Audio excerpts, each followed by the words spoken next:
నమస్తే అన్నలు, ఇవాళ గొబ్బలమంగమ్మ తల్లి టెంపుల్కి వచ్చామండి. ఇక్కడైతే అండి మేము వచ్చేపాటికి టెంపుల్ పై నుంచి ఇక్కడ నీళ్ళు వెళ్తా ఉంటే చూసారండి, లోపల గృహ ఉంటుందండి. ఆ గృహ లోపల గొబ్బలమంగమ్మ తల్లి ఉంటుందండి. కానీ లోపలికి వెళ్తానికి మనకి ఎలా లేదండి, అక్కడ గేట్లు పెట్టేశారండి. మేము అందుట్లో అండి ఇందాక మేము అక్కడికి వెళ్ళిన తర్వాత వర్షం పడింది, వరద కూడా ఫుల్గా పెరిగిపోయిందండి. లోపలికి అయితే వెళ్ళనివ్వట్లేదండి. ఇక్కడ గేట్లు మూసేశారు, అక్కడ గేట్లు మూసేశారు. ఇక్కడ బయట నుంచి చూడమని అంటున్నారు. మేము ఆ లోపల నేను తలకాయ పెట్టి చూశానండి. ఆ తల్లి ఇక్కడ మనం ఏ కోరికైనా సరే కోరుకొని వెళ్తే కంపల్సరీ నెరవేరుద్దండి.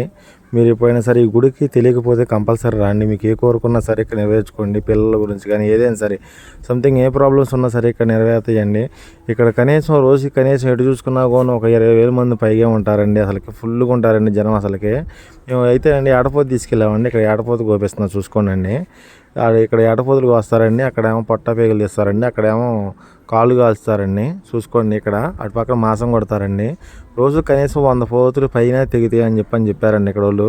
నేను చూశానండి. ఇక్కడ మనం అయితేనండి ఇప్పుడైతే ఏటపోతు అయితే కొట్టేస్తున్నామండి. ఇంకెక్కడేనండి మాసం కొట్టేది అక్కడ. చూసుకోండి అండి. ఇప్పుడైతే మనం అయితేనండి ఇది మనం కోళ్ళను ఏటమాసం తీసుకెళ్ళింది. ఇది మనం చూసేదండి ఏటమాసం అండి. ఇటు పక్క ఏటమాసం తయారవుతుందండి, ఇటు పక్కనేమో కోడి మాసం పెట్టామండి.